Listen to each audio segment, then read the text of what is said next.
Michigan valedictorian on trial for murdering his mother.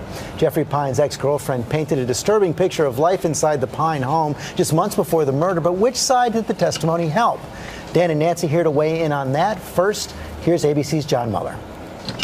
Chilling testimony from the ex-girlfriend of the former high school valedictorian accused of brutally murdering his own mother. She believed her medication was sorcery and witchcraft, and therefore it was evil. Holly Freeman telling jurors Monday Ruth Pyne was off her medication, dangerous and delusional, assaulting her son Jeffrey in the months before she was murdered. She had been storing knives in the headboard of her bed. She watched the religious channel, walked around with the Bible. Prosecutors say 22-year-old Jeffrey Pyne bludgeoned his mother to death in the family's Michigan garage in May of 2011. They claim he was fueled by pent-up rage after years of abuse at the hands of a mentally ill mother who spent time in jail for assaulting him. How did you grab the pellet? Also troubling for the defense, those dramatic blisters on Jeffrey Pyne's hands. Disturbing photos jurors have seen over and over again. Pyne maintains he got the blisters throwing a wooden storage pallet at his job on a local farm. I said, that doesn't look like a pallet would do that. Freeman also spoke of Jeffrey's fear for his now 12-year-old sister being left alone in the house with his mother, a fear she shared with Jeffrey. I did not think it was a good idea for Julia to ever be left alone with Ruth in the house. Defense attorneys maintain Jeffrey was not involved in any way with his mother's murder, claiming a stranger or strangers likely attacked Ruth Pyne on that fateful May day in 2011. For Good Morning America, John Muller, ABC News, New York.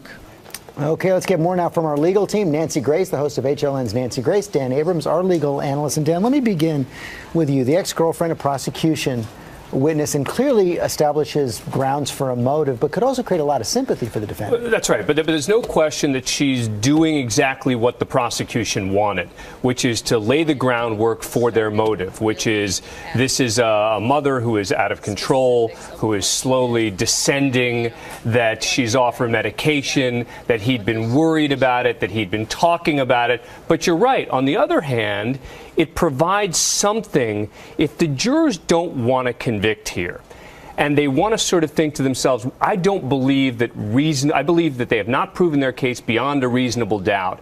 This will be one of the things that's in the back of their minds when they say to themselves, you know what, I don't know that I want to convict this guy. So Nancy, in the end, was she an effective witness for the prosecution? Well, here's the deal. It's 6 of one, half dozen the other. I think several of the witnesses that we heard from this week in the last 24 hours have really hurt the state. And the irony is the state brought them on.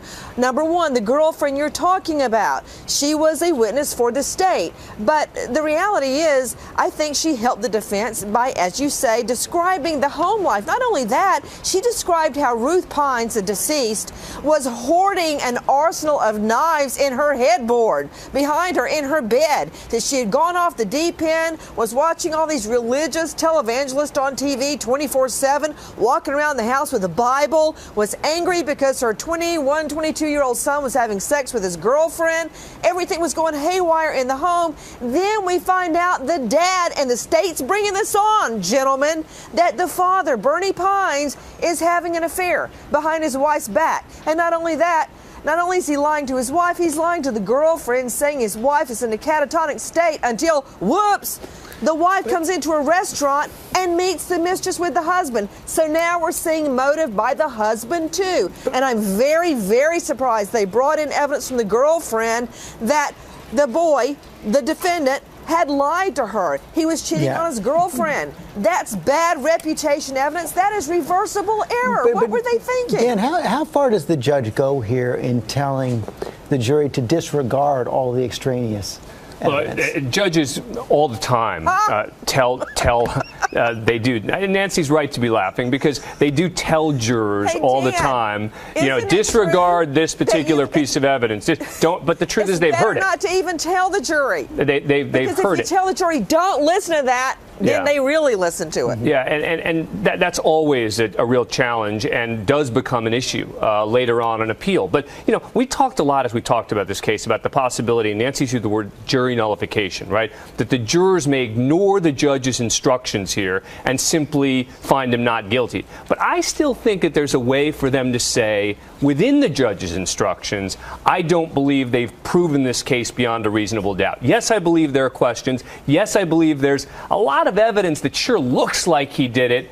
But I think these jurors no DNA and no murder weapon. I think that these jurors, that it's the hands and the alibi, which are the key pieces of evidence here. And I think these jurors could come to the conclusion that they don't believe that that's been proven beyond a reasonable doubt. Nancy, we only have 30 seconds. You still think defense is in a strong position? I think it boils down to the little girl that's still left in the home, and the jury is going to think that little girl, just 12 years old now, 10 years old at the time, was going to be brutalized by this mentally ill mom, and they're going to let him walk. They're going to think he's a hero. Okay, Nancy, Dan, thanks very much.